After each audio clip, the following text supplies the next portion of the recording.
Aleluia, Senhor. Aleluia. Louvado seja o nome do Senhor. Glória a Deus.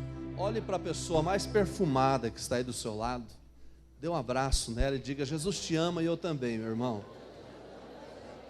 Eu sei que Deus vai fazer algo extraordinário nesta noite. Algo tremendo. Olhe para o seu irmão e diga: Deus vai falar poderosamente com você. Quero convidar aqui a pastora Tânia. Vamos receber esse casal lindo, pastor Otto, com uma salva de palmas ao Senhor Jesus, pela vida deles, pela vida preciosa deles. Eles são um tesouro de Deus, precioso. Levante sua mão, vamos abençoar. Paizinho, eu te louvo pela vida da tua filha, tua serva, que o Senhor escolheu.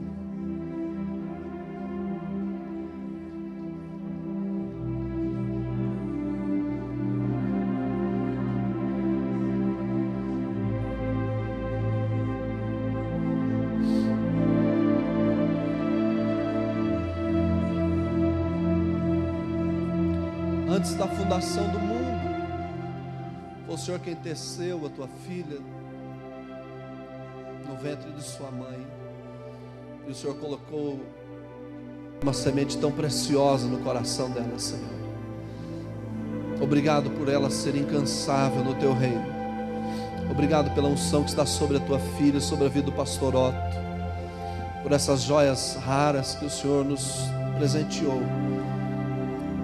E nós pedimos que o Senhor continue usando-nos poderosamente. Muito obrigado, Pai. Nós agradecemos a Ti. O Senhor é o nosso Pai. Nós Te louvamos pelo Teu Filho Jesus, nosso irmão mais velho, nosso Salvador, nosso sumo sacerdote, nosso Senhor. Te louvamos, Pai, pelo Teu doce Espírito Santo que habita em nós. Muito obrigado por esse momento.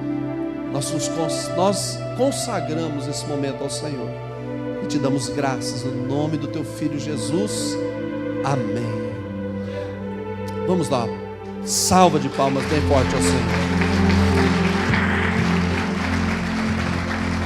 Graça e paz, igreja. Podem sentar-se, queridos. Eu quero dizer para você algo antes de começar a ministração de hoje. Se eu não tivesse mais nada para ensinar para a igreja, se nessa unção de mestre que o Senhor me deu, Ele me ensinasse apenas o que Ele me ensinou sobre esse assunto que eu vou ministrar para você hoje.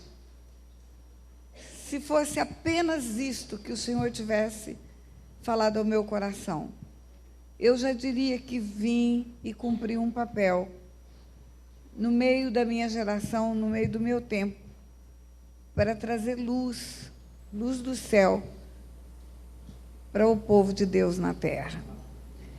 E é com muito temor de Deus, que eu quero dizer para você que esse assunto, ele é um divisor de águas na vida de famílias. Ele muda histórias de gerações. Verdadeiramente, quando nós entendemos esse assunto, aquilo que a Bíblia diz que 1000 anos para o Senhor é como um dia como 1000 anos. Eu vejo que Deus pode, com uma revelação, com uma luz que Ele traz para nós, Ele mudar a história de milênios na nossa família, de gerações em gerações, que edificaram sob fundamentos errados. A partir da nossa vida, Ele pode começar a estabelecer fundamentos preciosos no reino de Deus. E eu quero que verdadeiramente seja um divisor de águas na sua vida, como foi na minha vida, na nossa vida, o entendimento dessas coisas. Heranças espirituais que eu quero falar para você.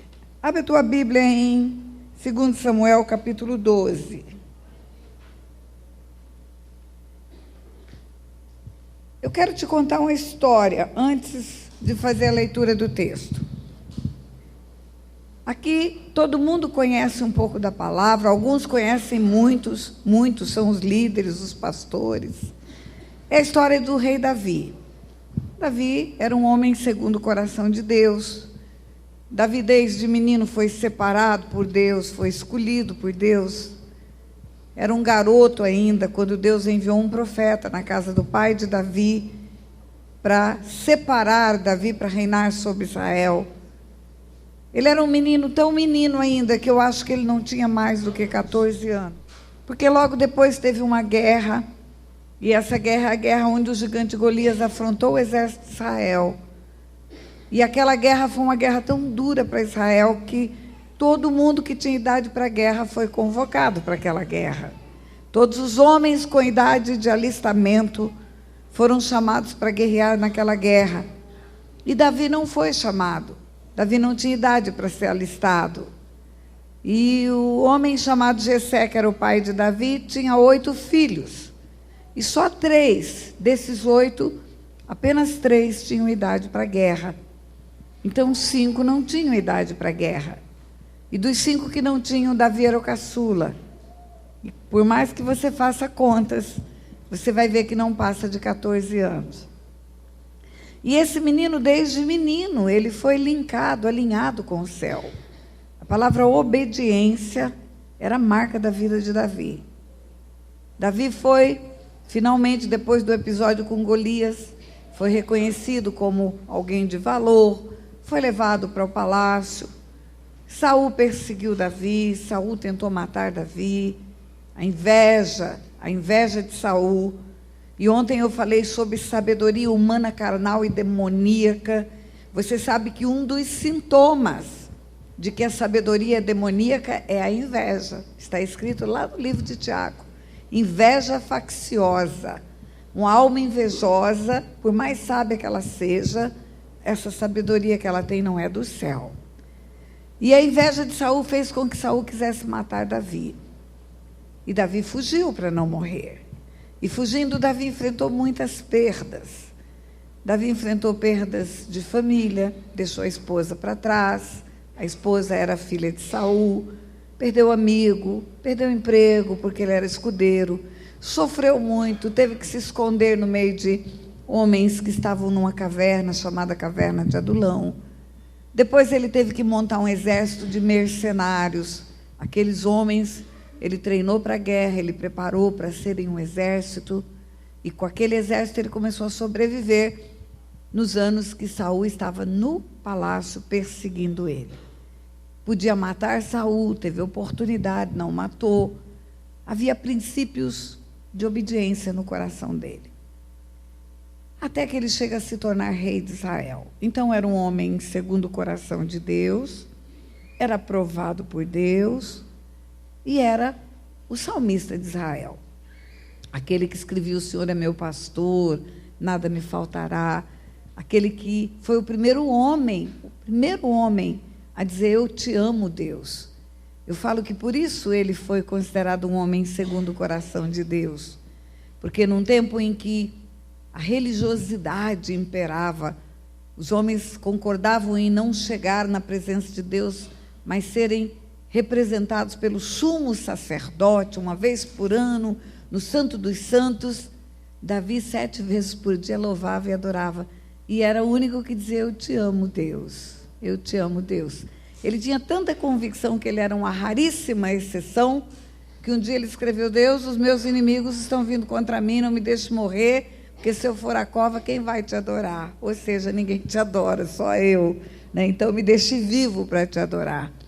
Mas esse homem, com tudo isso, não é, de qualidade, com tudo isso de integridade, esse homem teve um vacilo na vida.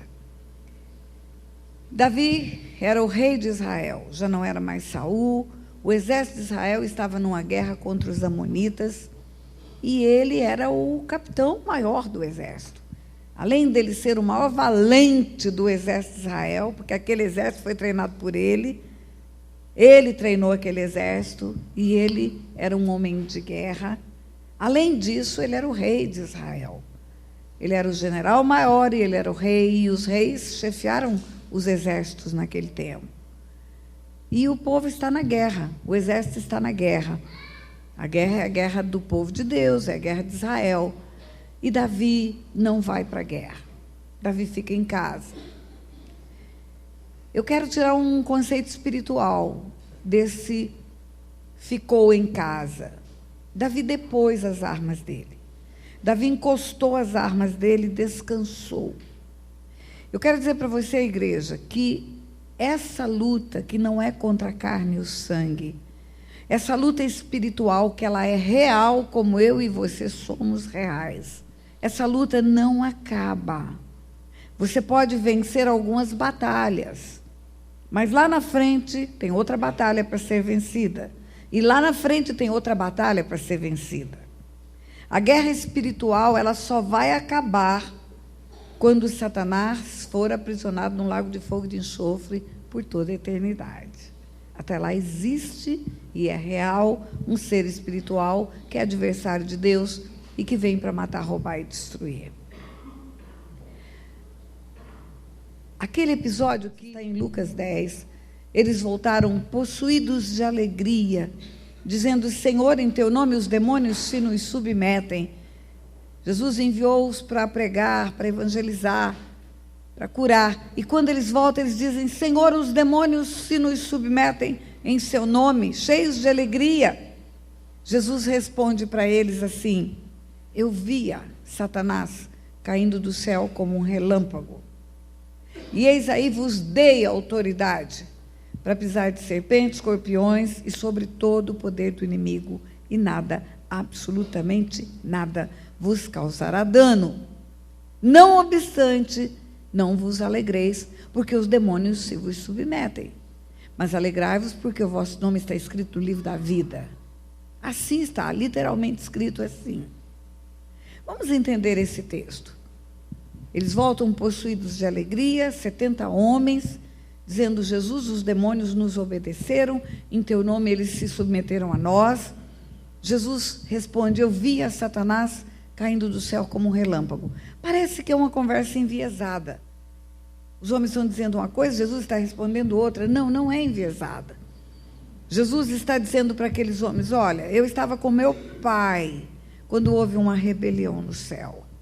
Eu estava com meu pai quando um anjo de luz, querubim ungido, resolveu rebelar-se contra meu pai. E eu estava no céu quando meu pai ordenou a saída dele. E eu estava lá quando esse anjo rebelde não obedeceu o comando do meu pai. E eu estava lá quando eu vi que precisou haver guerra no céu. E houve guerra no céu. Os anjos de luz guerrearam contra os anjos caídos. Isso está em Apocalipse 12. Houve peleja no céu. Miguel e os seus anjos pelejaram. E foi expulso o antigo dragão, a serpente, que se chama Diabo e Satanás. E foi lançado para a terra. Ai da terra e do mar. Porque ele foi lançado com grande cólera, sabendo que pouco tempo lhe resta. Jesus está dizendo: eu via Satanás caindo do céu como um relâmpago. E em seguida ele diz: e eis aí vos dei autoridade. Jesus está dizendo para aqueles homens: olha, ele não saiu da presença do meu pai sem guerra. Nem o meu pai ele obedeceu.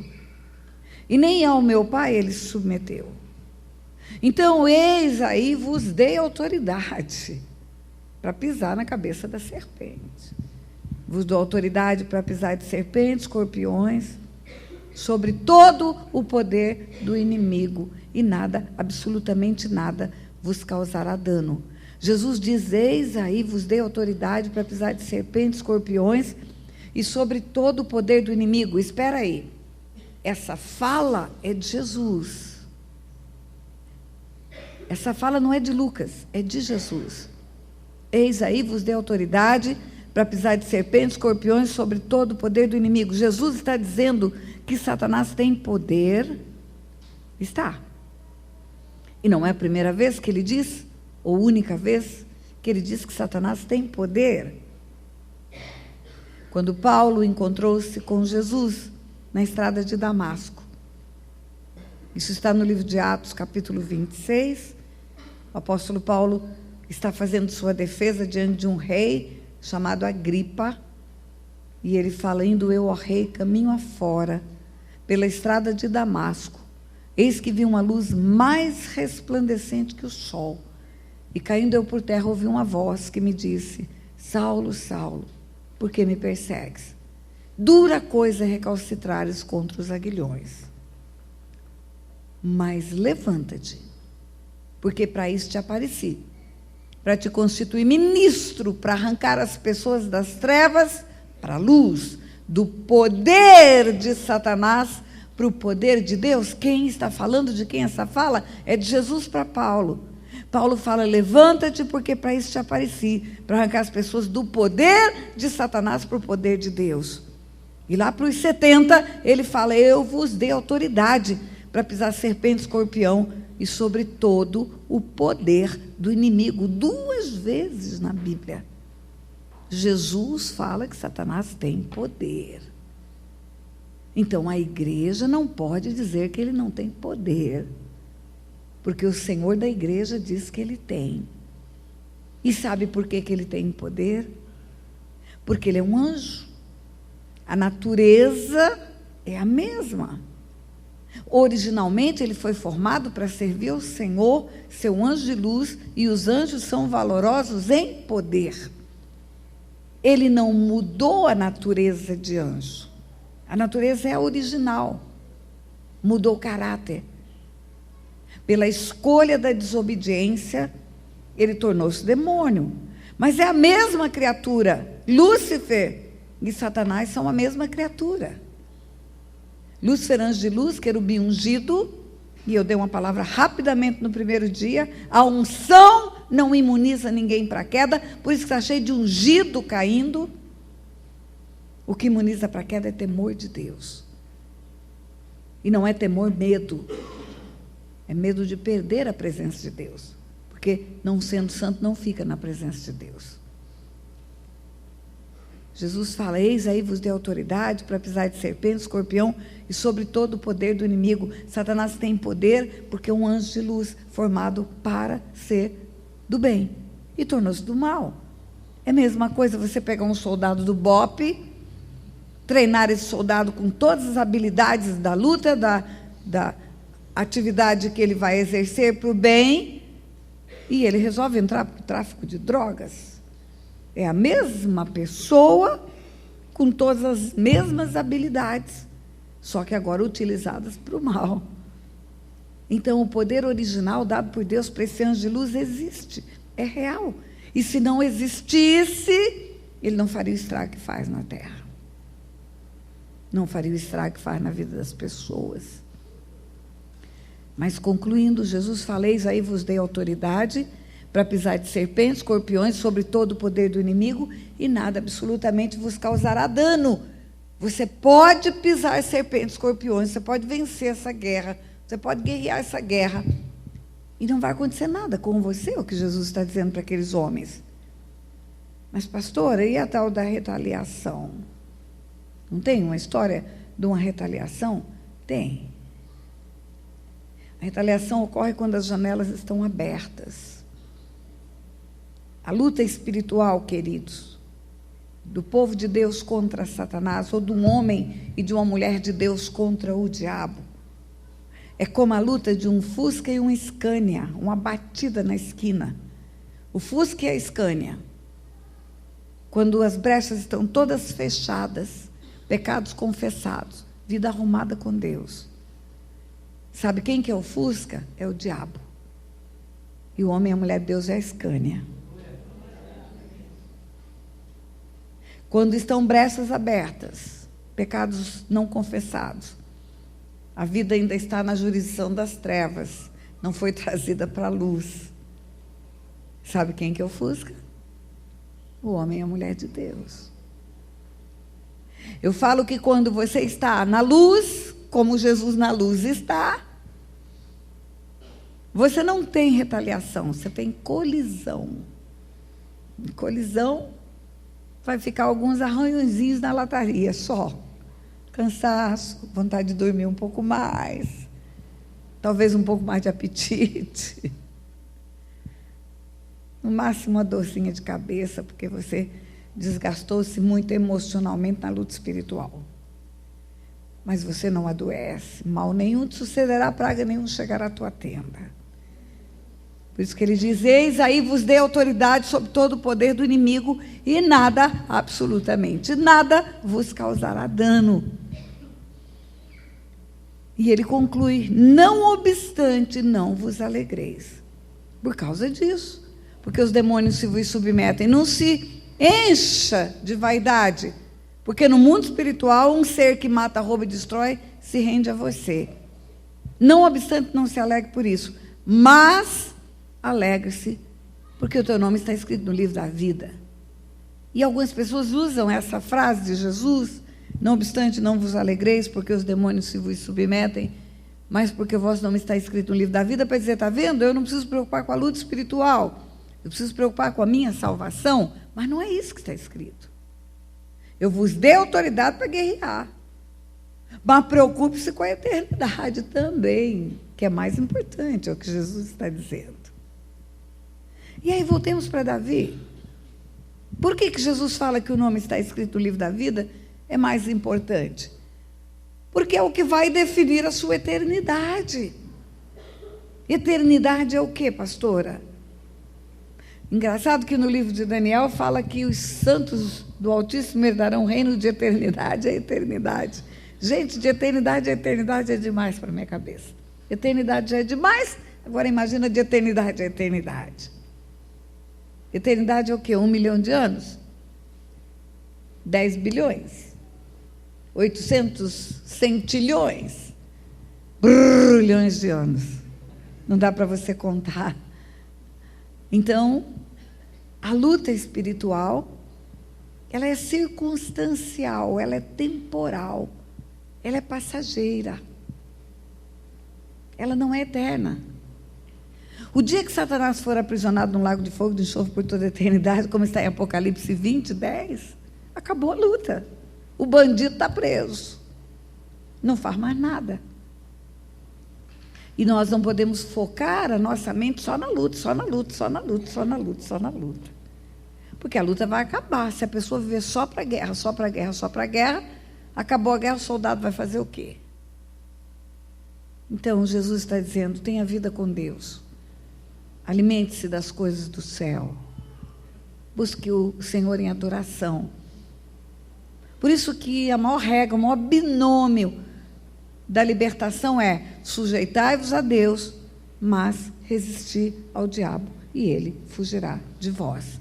Sujeitai-vos a Deus e descansai. Você não precisa fazer mais nada, porque Deus está fazendo tudo. Não é isso que está escrito. Sujeitai-vos a Deus e Ele vai enviar anjos para guerrear por você. Não está escrito isso. Sujeitai-vos a Deus é a primeira parte. É a parte da obediência, da comunhão, de fechar as brechas. Depois tem a segunda parte. Mas, contudo, todavia, entretanto, resisti ao diabo e ele fugirá de vós. Esse ser espiritual da maldade, que um dia foi um anjo de luz, e que rodeia a terra e passeia por ela, e que vem para matar, roubar e destruir, e que ruge como um leão buscando a quem possa tragar, ele não sai sem guerra. Ele não saiu da presença do próprio Deus sem guerra. Teve que ter guerra no céu. E todo esse preâmbulo que eu estou dizendo é para te dar uma informação: não deponha as suas armas. Não descanse nessa guerra, porque o diabo não descansa. Não tem fim enquanto você estiver vivo e ativo no planeta Terra. Você pode vencer batalhas, mas a guerra, ela só termina quando você for para a glória.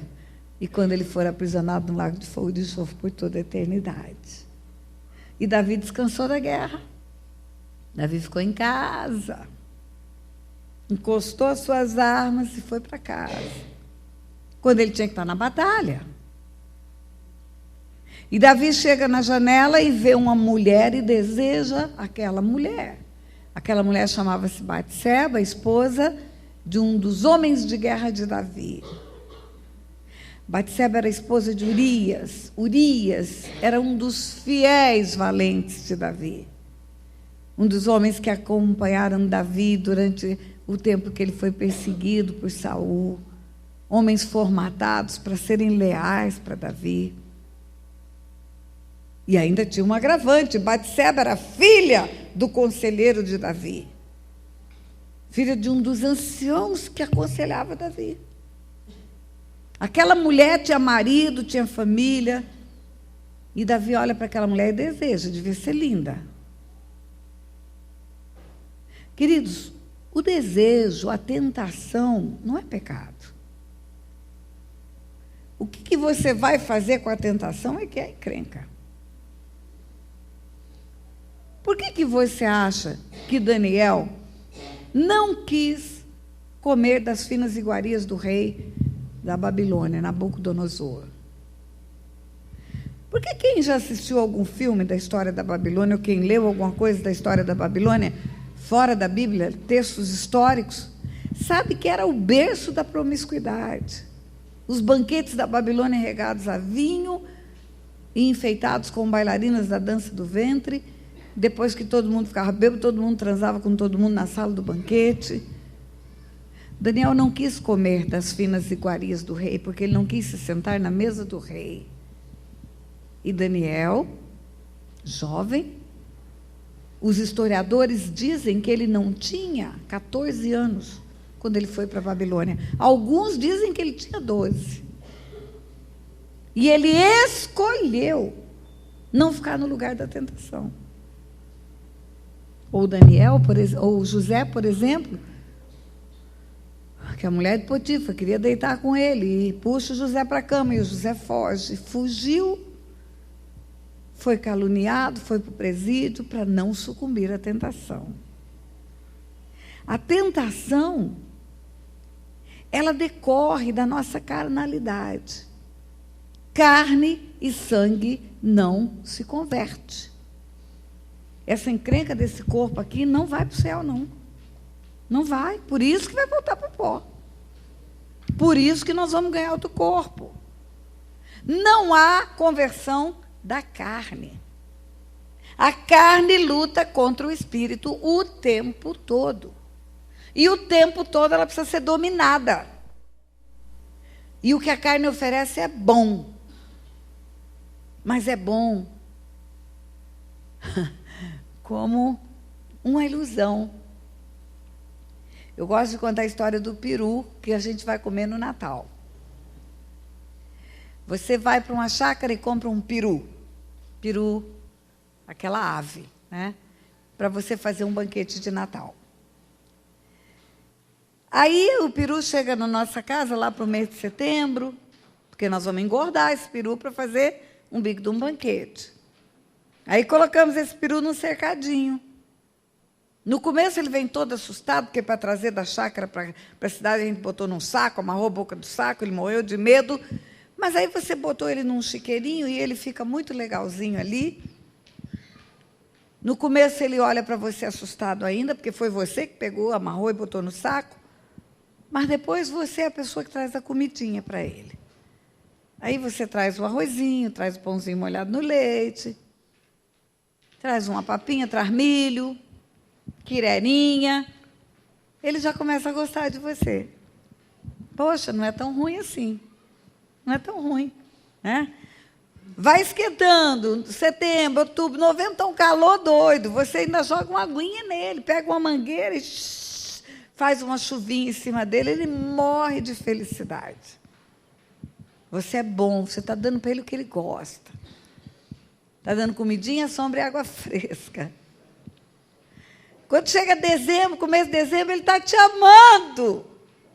Já faz até glu-glu a hora que te vê. Só que dia 24 de dezembro, você vem com um facão desse tamanho e corta o pescoço dele. Assim é o bom do diabo para o homem. Ele alimenta o homem para matar o homem depois. Ele engorda o homem com o pecado, que à primeira vista é gostoso, para depois ele ceifar a vida do homem. Davi é tentado, e Davi, tendo conhecimento de Deus, tendo conhecimento do caráter de Deus, tendo conhecimento da integridade de Deus, ele escolhe pecar, porque o pecado é escolha, homens e mulheres de Deus. O pecado é uma escolha. Eu escolho fazer o que Deus não quer. Ontem nós falamos de obediência, que serve para tudo. Não é só para pai, filho, mulher, marido, para tudo, para tudo. Eu escolho fazer o que Deus quer ou escolho fazer o que Deus não quer. Pastora, mas é um sacrifício resistir. Eu sei, mas Jesus nos ensinou, não é o que eu quero, mas é o que eu faço. E Davi manda chamar Batseba e deita com ela. Ele é rei, ela é súdita, ela vem, obedece e vai para a cama. O rei manda chamar a mulher de um general de guerra. Ninguém sabe o que o rei quer com aquela mulher. Talvez queira dar notícias da guerra para ela, ou perguntar como está a vida dela, para poder ajudar em alguma coisa, porque ele ama o general e ele está preocupado com a casa do general. Nada disso. Davi queria a mulher do general. E deita com Batseba e manda ela embora para casa. Oculto, secreto, escondido. Sabe que hora que acontece o adultério? 4 da tarde. O cara está no escritório. Ele vai sair do escritório 7 para casa, direitinho. Saiu, entrou no escritório meio-dia, vai sair às 20. Esse homem não pode trair a mulher se ele entra no escritório meio-dia e sai às 20. Esse homem é certo, é íntegro. Mas 4 da tarde ele deu uma fugida. Ele foi para uma academia, que não é academia. E aí ele volta de cabelo molhado. Poxa, o cara foi para a academia, tomou uma chuveirada depois. Ou então vai para o dentista, está fazendo tratamento de dente, precisa sair 4 da tarde. É sempre encoberto, oculto, articulado. As trevas, elas produzem no homem uma capacidade de articular. A mentira passa a ser a marca da ação que o homem vai desenvolver para chegar ao pecado. E Davi manda a mulher de volta para casa. Davi conhecia as 2 leis. Eu falei que tem lei espiritual e tem lei civil. Na lei civil, que era criminal também, a punição era apedrejamento pelo adultério. O adúltero tinha que ser apedrejado, estava escrito lá na lei de Moisés. Agora tem uma lei espiritual, que era os 10 mandamentos, lá estava escrito: não matarás, não adulterarás, não terás outros deuses diante de ti. E Davi sabia que o salário do pecado é a morte. O salário do pecado é a morte. Morte é o quê, igreja? É separação de Deus. O salário do pecado é a morte é a separação eterna de Deus. Porque se fosse ficar de olhinho fechado, apagadinho, não tinha problema, não tinha mal nenhum. Mas todos vão ressuscitar. Uns para a vida eterna e outros para a morte eterna. O que é morte eterna, pastor? Vai ressuscitar para a morte? Vai ficar eternamente separado de Deus, junto com os demônios. No lugar que foi preparado para os demônios, os homens vão ficar. E eu imagino que vai ser esse tal de inferno.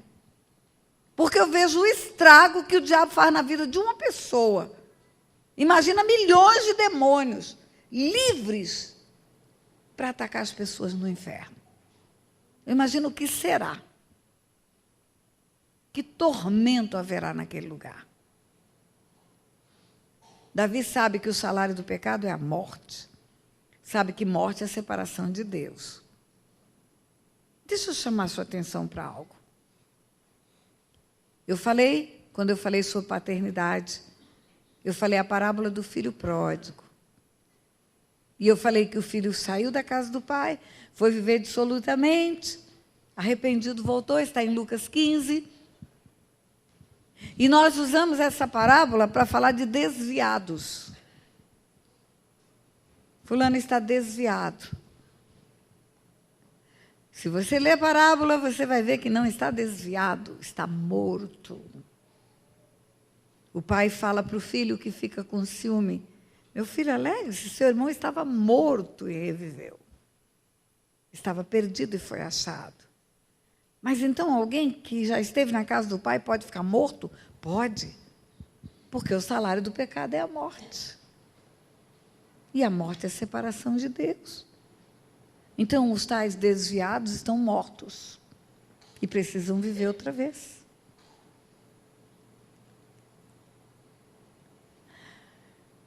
Davi sabia que o salário do pecado é a morte.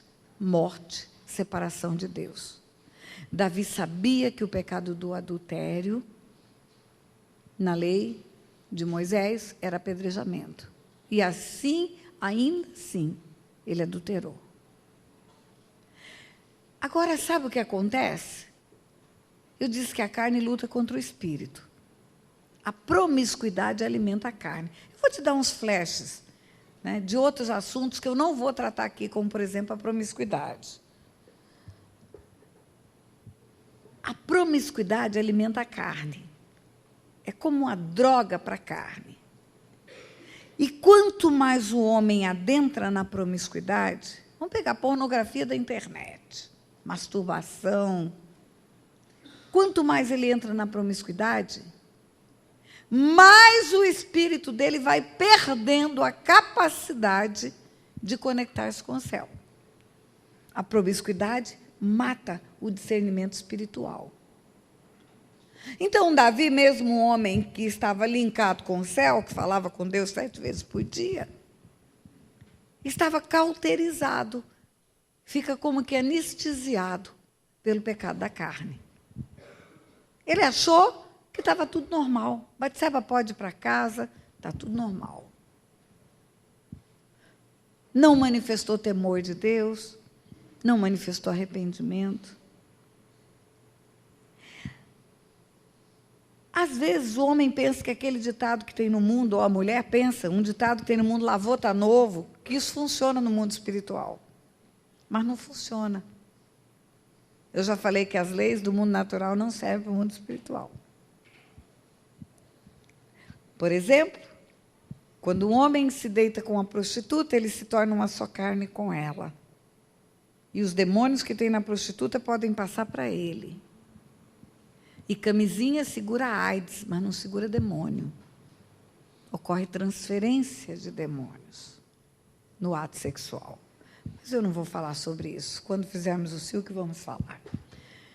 Enfim, Davi manda Batseba para casa. E passa-se uns dias, Batseba manda um recado: estou grávida. Ora, agora Davi tem um problema adicional. Por quê? A transa foi em oculto, entre 4 paredes. Mas a barriga, todo mundo vai ver. A hora que essa barriga começar a aparecer, essa mulher vai ser tida como adúltera, porque o marido dela está na guerra, e a guerra dura meses, e o marido não veio para casa. Como que essa mulher está barriguda? Barriguda de quem? E essa mulher vai ser apedrejada, porque essa é a lei de Moisés, apedrejar o adúltero. E o risco da hora que bater a primeira pedra, essa mulher gritar: é filho do rei. O rei está com encrenca agora. Aí ele tem uma ideia, um abismo, queridos, chama outro abismo. O pecado, ele leva o homem a manipular circunstâncias para esconder o mal feito, criar um clima de mentira, de fantasia. Por exemplo, esse cara que sai 4 horas da tarde para encontrar com a amante e que mente que está indo para o dentista, ele tem o telefone da amante no celular, porque eles se comunicam por mensagens, mas no celular ela não aparece como a Estela, aparece como Marco Antônio.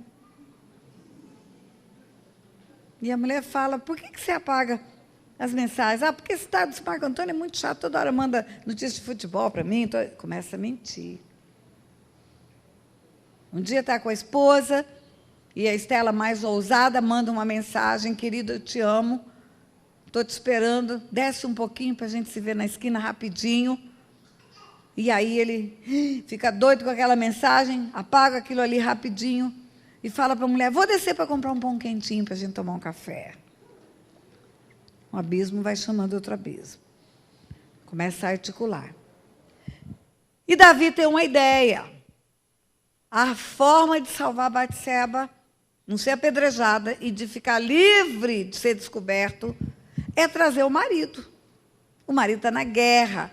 O marido é um general de guerra, está na guerra. E Davi tem uma ideia. Eu vou mandar chamar Urias. Urias está longe da sua mulherzinha linda há meses. Essa abstinência sexual deve estar matando ele. Quando ele chegar e ver essa mulher, ele vai deitar com ela. E ele manda chamar Urias com a desculpa de ter notícias da guerra. Eu vou mandar buscar Urias para ele me dar notícias da guerra. E Davi manda mensageiros para o campo de batalha para trazer Urias, para Urias dar notícia do campo de batalha. Gente, é ridículo isso. Mandou mensageiro, por que o mensageiro não traz a notícia? Vão lá, mensageiros, descobrem como está a batalha. Me traz notícias da batalha. Davi não queria notícias da batalha. Ele não estava interessado na guerra. Davi não estava interessado no que era importante para Israel. Davi estava interessado em encobrir o seu pecado. A vontade que ele tinha que Urias viesse e deitasse com Batseba. Ele não quer saber de guerra nenhuma. E ele articula. O nome disso é manipulação. Você cria circunstâncias que lhe serão favoráveis no final, mas não tem a aparência de que vai ser favorável para você. Você ainda fica bem no filme. E Urias vem. Queridos, eu tenho certeza que Urias, um valente de Davi, um homem de guerra, leal a Davi, quando recebeu a notícia, o general falou: Urias, vem cá. O rei Davi está te chamando. O rei Davi quer que você pessoalmente vai conversar com ele para fazer o relatório da guerra. Pense no quanto aquilo encheu a alma daquele homem. Pense, eu que fui chamado, ele deve ter tomado um banho, se preparado, peito estufado, cheio de graça, de orgulho, por ser o escolhido do rei, para levar o relatório da guerra. E ele chega e o rei conversa com ele um pouquinho, porque o rei não queria saber da guerra, na verdade, queria que ele deitasse com a mulher para fazer de conta que ele era o pai da criança do adultério. E depois que o rei conversa com Urias, ele fala para Urias: vai para casa. Era óbvio que se Urias fosse para casa, ia deitar com a mulher. Estão separados há meses. Ela é bonita. E o rei fala: Urias, vai para casa. E sabe o que Urias responde? Não vou não, rei. Não vou não. O exército está na guerra, os meus companheiros estão na batalha, eles estão sem as suas mulheres, eles estão com jejum de sexo. E eu não vou usufruir desse benefício. O homem chamado Urias disse: eu vou continuar no meu sacrifício por amor ao resto dos meus companheiros, por amor a Israel. O rei não contava com essa integridade desse homem, porque o rei queria, preparou, articulou, conduziu os acontecimentos para ele deitar com a mulher dele. Era a mulher dele, era legal. Protegido pela aliança do casamento, ele deitar com a mulher. E o rei deitou com essa mulher sem ter aliança de casamento. Ele não esperava que Urias fosse íntegro. Ele não estava preocupado com a guerra, Urias estava. Ele não estava zelando por Israel, Urias estava. Aí ele tem outra ideia. Ele resolve embebedar Urias, dar um porre em Urias. Convida Urias para jantar. E na hora do banquete, porque a mesa do rei sempre era um banquete, o rei começa a regar o banquete a vinho. Vocês já imaginaram a honra de Urias? Do rei falar para ele: vou preparar um banquete, você vai comer comigo. Gente, aquele homem foi ficando numa alegria tão grande, porque o rei não só me escolhe para ser o relator, como também ele quer me honrar com um banquete na mesa do rei. Mas o rei não queria honrar Urias com um banquete, o rei queria embebedar Urias. Por que o rei queria embebedar Urias? Diga comigo, porque o álcool corrompe o caráter. Diga. Pois é. Existe uma discussão interminável no meio do povo de Deus. Se o crente pode beber, se não pode beber, se deve beber, se bebe vinho, se não bebe vinho. Algumas pessoas usam aquele texto bíblico que Jesus multiplica vinho nas bodas de Caná da Galileia como desculpa para beber.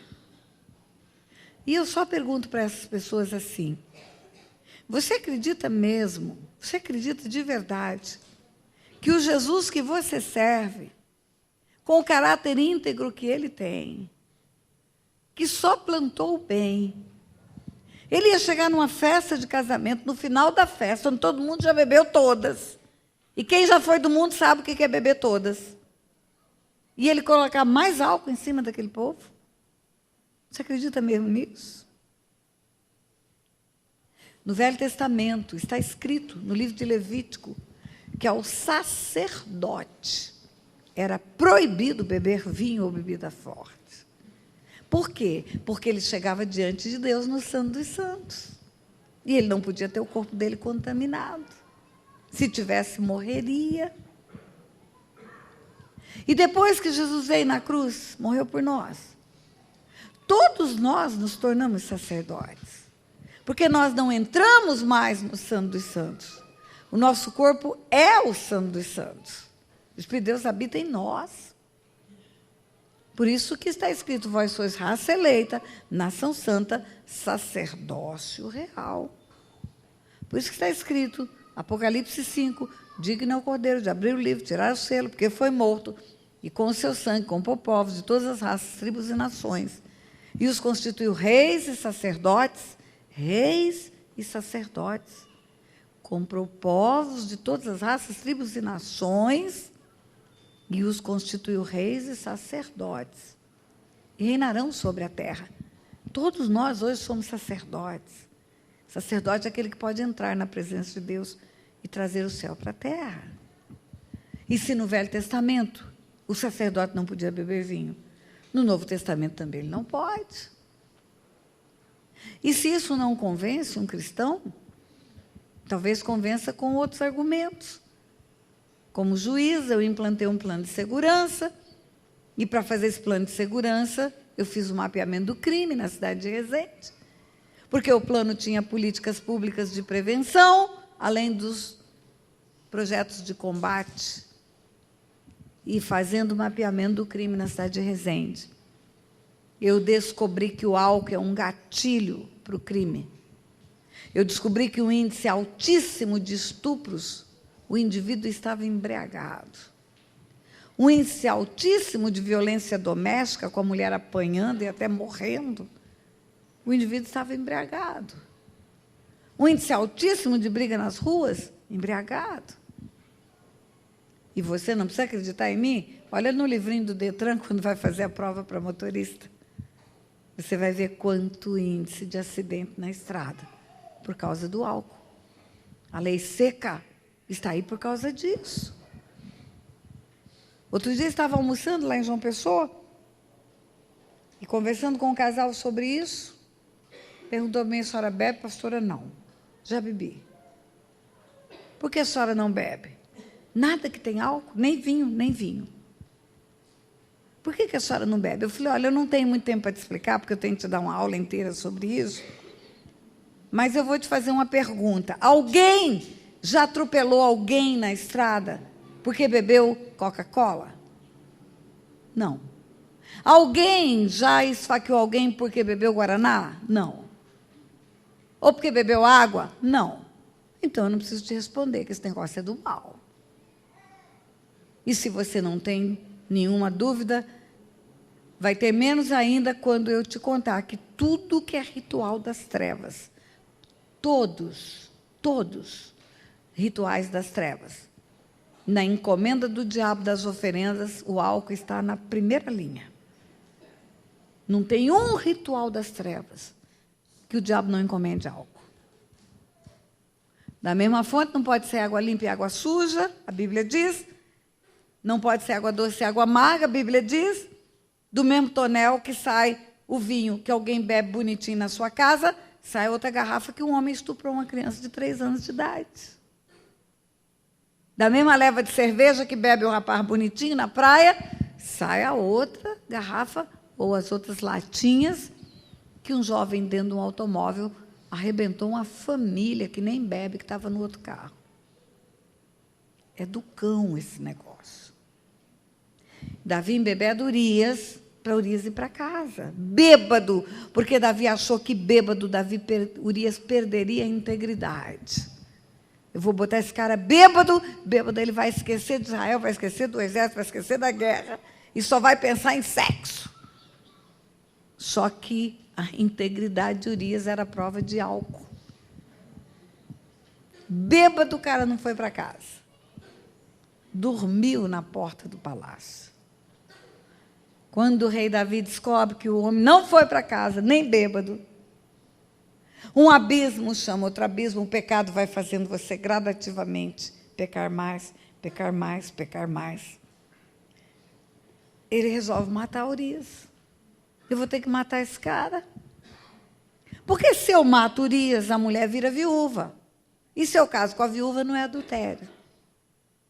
Ninguém faz conta direito de barriga de mulher. 9 meses, 8 meses e meio, 8 meses, tem criança que nasce até de 7. Vão pensar que o filho é meu. Eu casei com a viúva, fiquei bem, ainda vou ficar bem no filme. Cuidei da viúva do general. Cuido dos órfãos e das viúvas. E ele articula a morte de Urias. Urias já está ali com ele, né? Já comeu, já dormiu na porta do palácio, já trouxe notícias de guerra. Ele fala, Urias, agora você volta para a batalha. As cartas eram pergaminhos, enroladas igual esses canudos de formatura.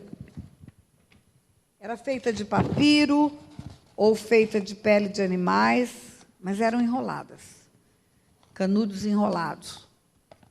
Escrevia com pena, e para fechar esse canudo usava-se um lacre feito de betume. E quando aquele lacre era pingado, estava quente ainda, o anel do remetente marcava o lacre.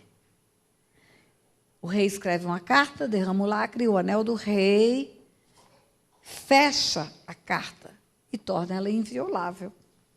Ninguém pode abrir essa carta, porque ninguém tem o anel do rei para fechar de novo.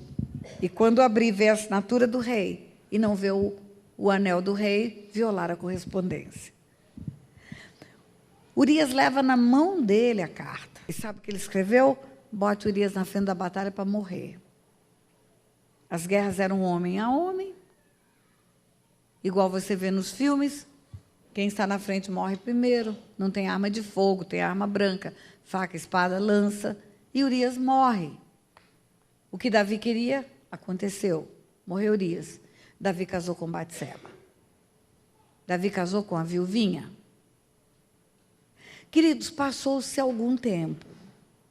Não está escrito exatamente quanto tempo, mas passou mais de 9 meses, porque a criança já tinha nascido.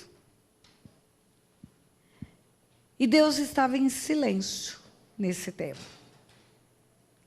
Às vezes a gente acha que porque Deus está em silêncio, o assunto está resolvido. Porque o tempo está passando, o assunto está esquecido. Mas não está. Nada fica esquecido no mundo espiritual. Nada. Eu já perguntei para o Senhor tantas vezes, por que o Senhor demorou tanto para mandar o profeta confrontar Davi? Porque ele era um homem segundo o seu coração? Não, Deus não respondeu para mim. Mas hoje, conhecendo do mundo espiritual, atendendo pessoas, sabendo que a promiscuidade tira o discernimento espiritual. Eu diria que um homem enrabixado, seduzido, apaixonado, enfeitiçado sexualmente, ele não escuta nem Deus. Por isso que Deus não mandou o profeta logo. Esperou acabar esse tempo da paixão. E a criança já tinha nascido. E o texto que eu mandei você separar começa assim: e o Senhor enviou Natã a Davi. Deus mandou, Deus falou para o profeta: vai lá conversar com meu filho Davi. 2 Samuel capítulo 12. Os reis, eles eram também a autoridade que funcionava para julgar os povos. E o profeta chega para o rei, trazendo uma história hipotética. Ele cria um caso fantasioso para o rei dar um julgamento. O profeta vai com uma alegoria para o rei proferir uma sentença. E o profeta chega lá e fala para Davi: olha, tinha um homem muito pobre que tinha só uma ovelhinha. E tinha um homem muito rico que tinha muitas ovelhas.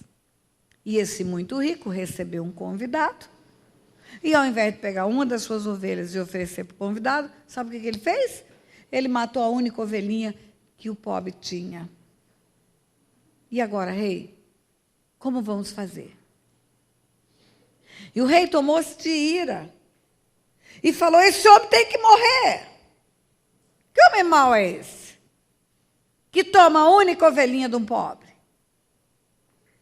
E além de morrer, esse homem tem que devolver 4 vezes o que ele tirou. 4 vezes ele tem que devolver.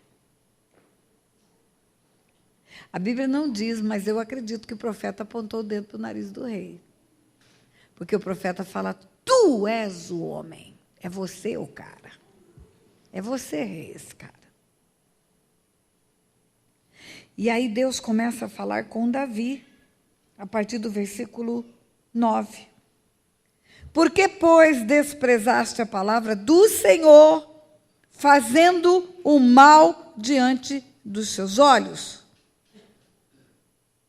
Fazendo o mal diante dos seus olhos. Queridos, tudo, absolutamente tudo, está patente aos olhos de Deus. Nada fica encoberto diante de Deus. Não tem escondido no mundo espiritual. Só tem escondido no mundo natural. E o diabo também sabe o que acontece no mundo espiritual. Ele não é onipresente, ele não é onisciente. Os anjos não são onipresentes, não são oniscientes, ele é um anjo caído. Mas você se lembra que eu disse para você que no mundo espiritual as leis da física não se aplicam? Lei do tempo, lei do espaço, não tem distância no mundo espiritual? Um demônio vê e naquele minuto, naquele segundo, ele comunica-se com todos os demônios, porque não existe distância no mundo espiritual. E o inferno inteiro fica sabendo que tem um Facebook que funciona no inferno. O Senhor manda dizer para Davi, então, pela boca do profeta: por que, pois, desprezaste a palavra do Senhor, fazendo o que era mal diante dos seus olhos? A Urias o heteu feriste a espada, e a sua mulher tomaste por tua mulher, e a ele mataste com a espada dos filhos de Amon. Espera aí. Davi não foi ao campo de batalha. Davi não tirou a espada da bainha. Davi não enfiou no peito de Urias. Mas Deus está dizendo: você o matou com a espada dos filhos de Amon. Você usou os amonitas. Mas o planejamento seu foi que resultou na morte dele. A intenção do coração. Você se lembra que quando Davi foi escolhido para ser rei de Israel, que o profeta chegou na casa do pai dele, quase que o profeta derramou azeite na cabeça do irmão mais velho dele, e Deus falou para o profeta: não é disse. Eu não vejo como os homens veem, eu vejo o coração. Isso significa, igreja, que não adianta a gente ter aparência. Não adianta ser bonitinho e santo por fora. Não adianta viver com uma aparente vida de piedade. Só engana uns aos outros, mas não engana Deus.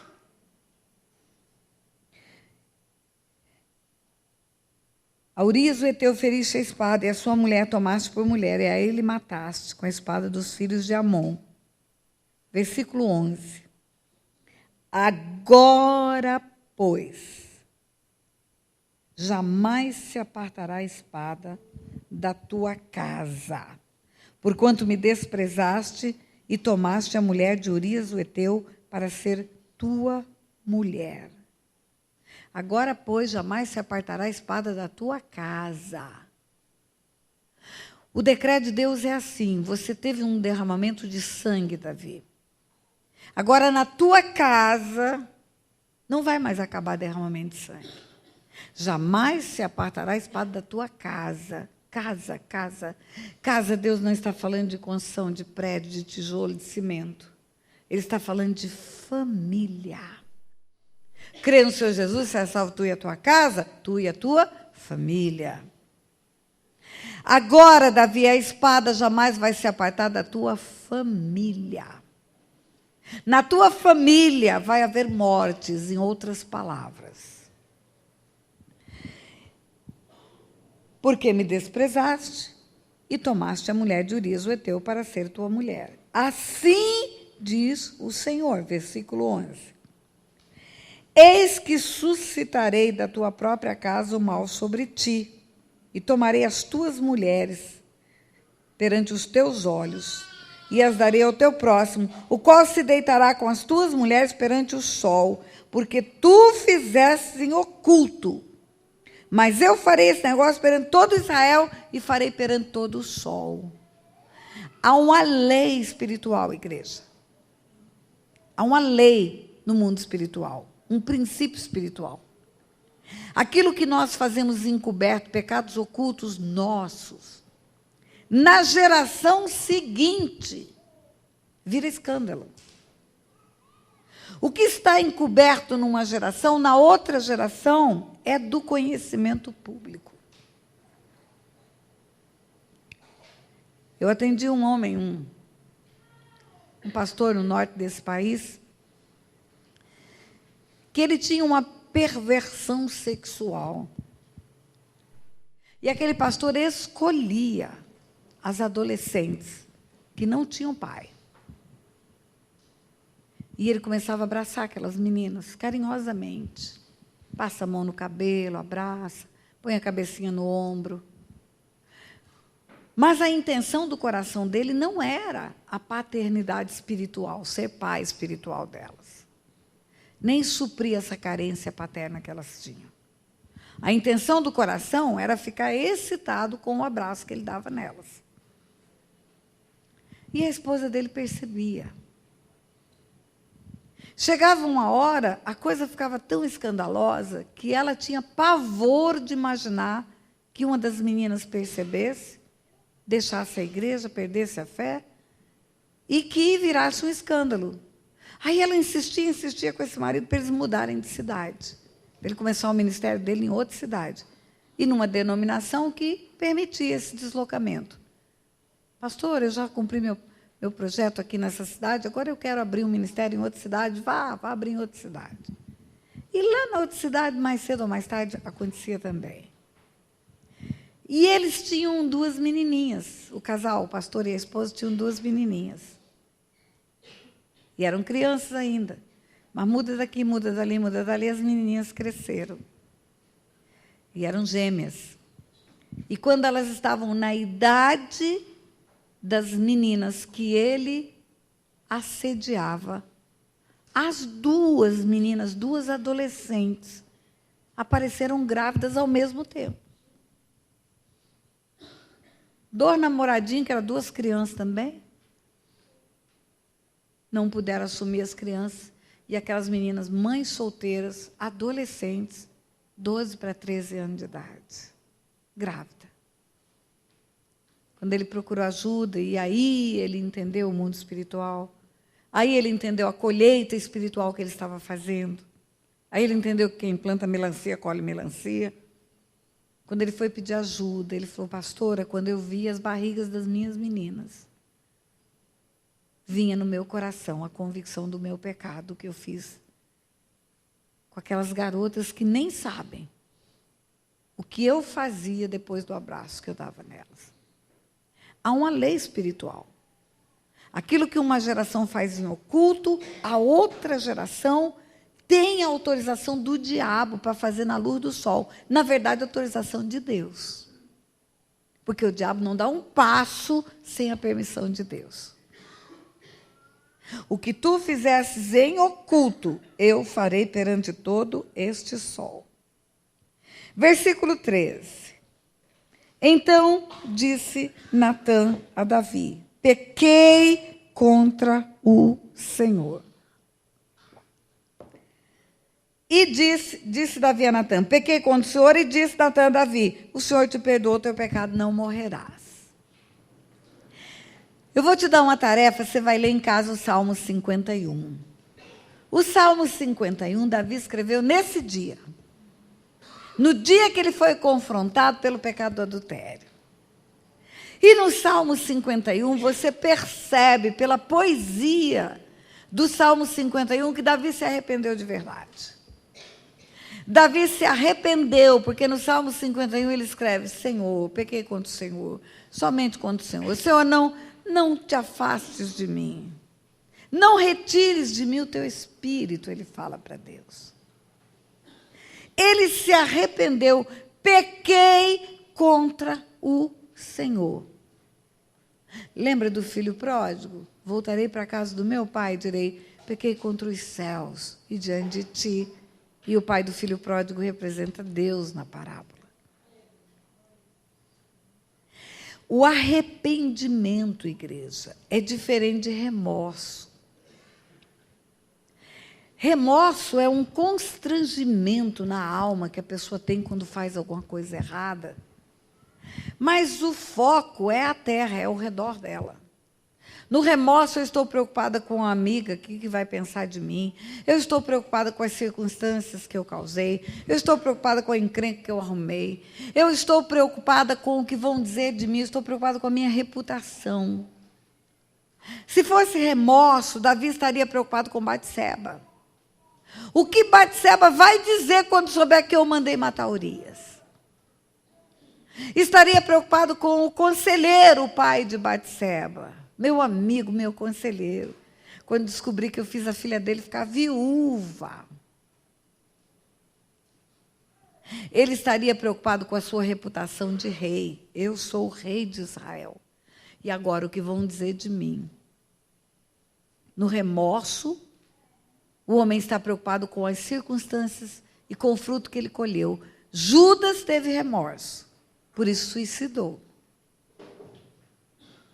No arrependimento, o homem está preocupado única e exclusivamente com o coração de Deus. Está preocupado com o que Deus viu e com o que Deus sentiu na hora do pecado dele. Pequei contra o Senhor. Uma vez eu atendi uma moça. Essa moça foi uma moça criada na igreja e ela foi para o mundo. E ela caiu muito fundo. Quando alguém andou no meio do Senhor, nos caminhos do Senhor, e cai lá fora, mas apanha muito do inferno. Parece que o inferno bota a tropa de elite dele para destruir aquela vida. Porque um dia ela esteve no outro time. Ela se tornou garota de programa, numa imundície que tem lá em São Paulo.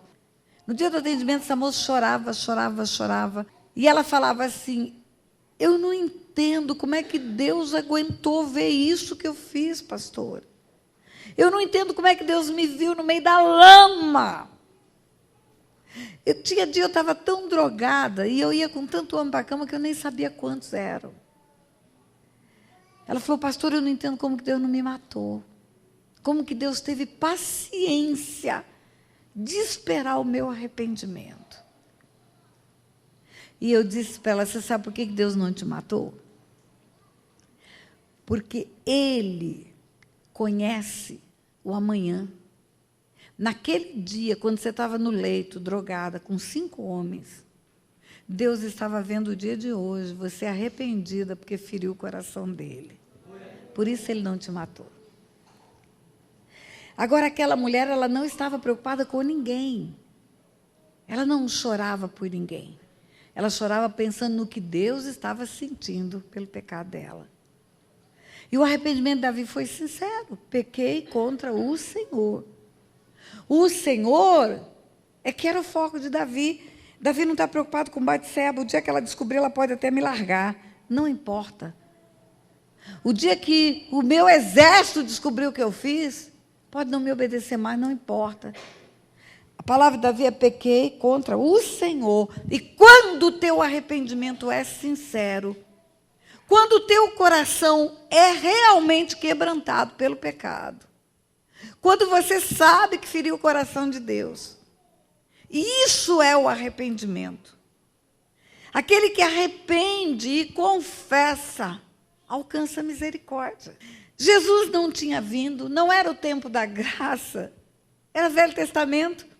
Mas no momento que Davi se arrepende, naquela hora, o profeta fala, o Senhor te perdoou o teu pecado.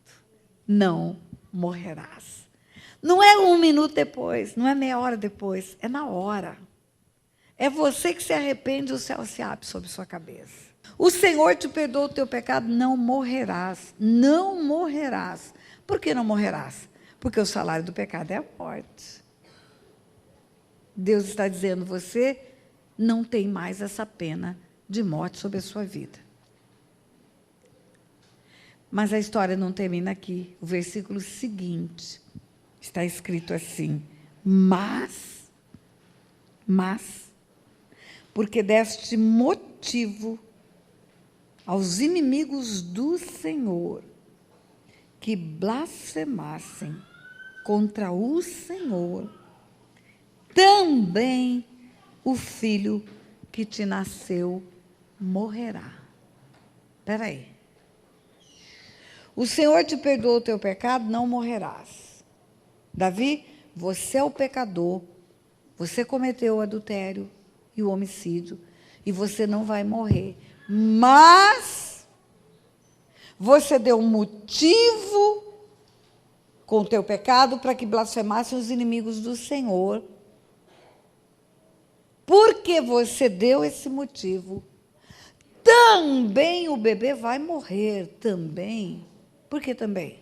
Porque vai morrer mais gente. Porque tem um fruto que você vai colher pela consequência do seu pecado, que vai pegar as outras gerações.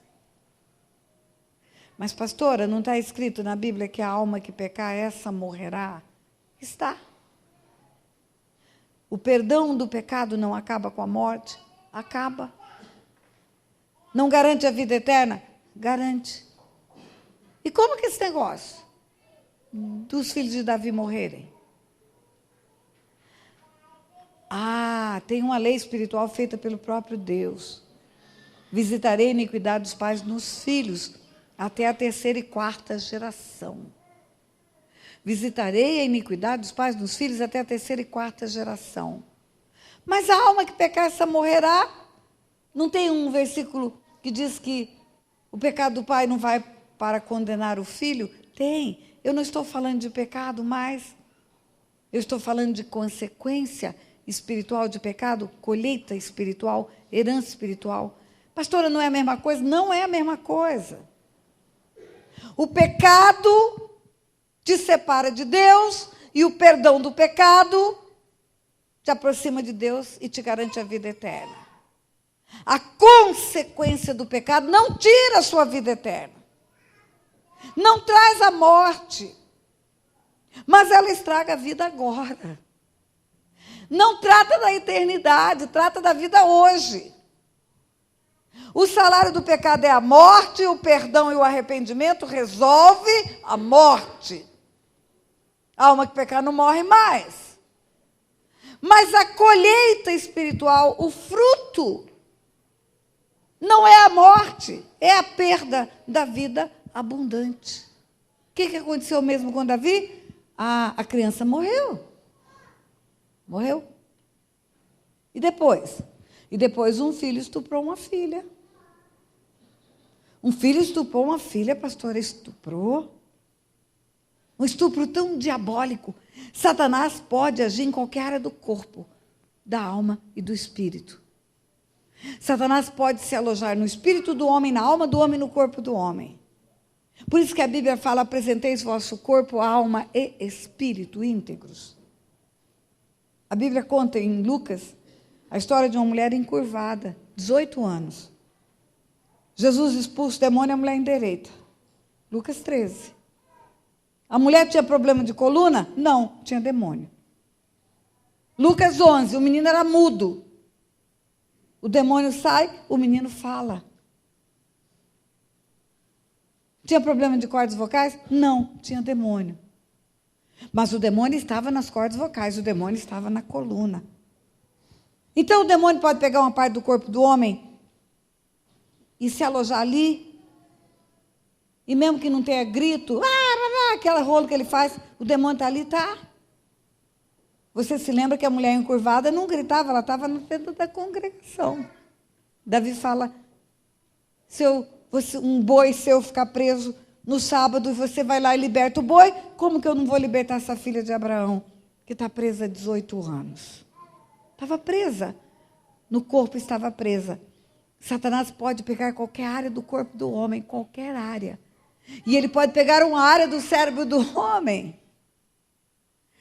chamado hipófise, glândula pineal. Pode pegar qualquer neurônio do homem que cuida da libido, que dá desejo sexual.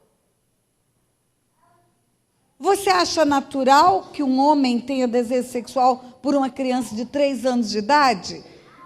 É natural, igreja? Mas tem homem que tem, porque é diabólico. A área do cérebro dele, do sexo, está contaminada por demônios. E sabe o que o demônio fez? Pegou o filho de Davi e fez ele desejar ardentemente a irmã. E ele articulou até ele transar com a irmã. Depois que ele transou, estuprou a irmã.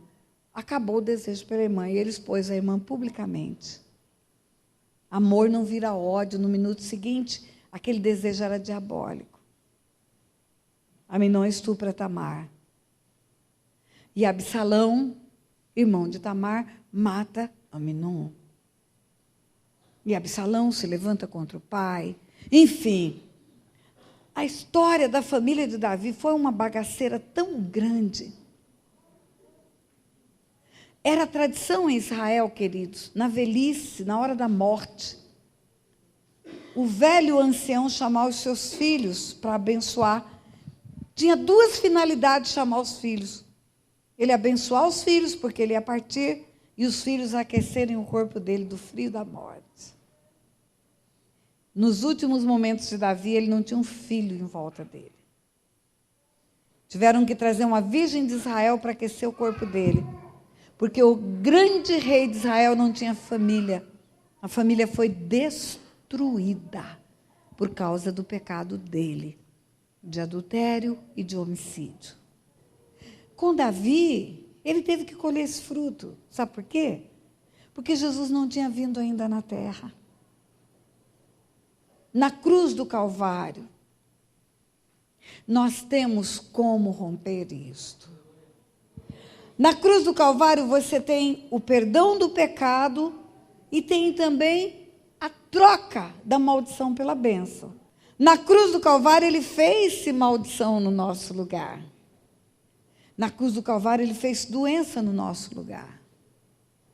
Mas eu tenho uma notícia para te dar: nada na cruz é automático. Nada. Deus amou o mundo de tal maneira que deu o Filho para salvar o mundo. Automaticamente o mundo está salvo? Os 7,5 bilhões? Quem está salvo? Quem vai à cruz. Reconhece Jesus como Senhor e Salvador, confessa o seu pecado, reconhece a sua transgressão, é lavado pelo sangue de Jesus, até porque o sangue de Jesus não lava pecado que não é confessado. Pecado oculto não é lavado pelo sangue de Jesus. A Bíblia fala que ele também curou as nossas enfermidades. Além de perdoar as nossas iniquidades, ele curou todas as nossas enfermidades. Nós nunca mais adoecemos? Ou adoecemos e quando adoecemos, oramos e vamos à cruz pedir cura? Então não é automática a cruz. Mesma coisa as maldições, as heranças espirituais. Elas não saem automaticamente da vida de uma família, porque alguém se converteu. É preciso confessar os pecados geracionais. É preciso chegar diante do Senhor reconhecendo a transgressão da família. Daniel estava num cativeiro chamado Babilônia, fazia 70 anos. Ele não tinha pecado pessoal. Falei para você que ele escolheu nem se contaminar comendo na mesa do rei. Ué, e por que um jovem que tem tanta santidade está no cativeiro? O dia que ele entendeu que o cativeiro dele era consequência espiritual. Ele não tinha problema com a salvação dele. Ele tinha problema com a vida abundante dele. Estava num cativeiro. O dia que ele entendeu isso, ele confessou o pecado dos pais, avós, bisavós, tataravós. E quando ele confessou o pecado, acabou o cativeiro da Babilônia. Você sabe que na Bíblia, quando fala de maldição, Levítico 26, por exemplo, que fala de bênçãos e de maldições. Todas as maldições e todas as bênçãos referem-se à vida agora. Bênção, vai ter chuva, chuva serôdia, chuva temporã, vai colher, vai ter filho. Maldição, vai plantar, não vai colher, nada vai dar certo, não vai ter saúde, vai perder filho cedo, não vai gerar filho no ventre. Mas nada disso é para a eternidade, igreja, isso é para agora. Na eternidade ninguém vai ter problema de chuva, não. Maldição não resolve a nossa eternidade, maldição influencia na vida aqui e agora. E o pecado resolve a vida eterna. Davi escutou do profeta: o Senhor te perdoou o teu pecado, não morrerás. Mas você vai colher uns frutos aqui na terra, desse negócio que você fez. Intervalo para você agora, e para mim também.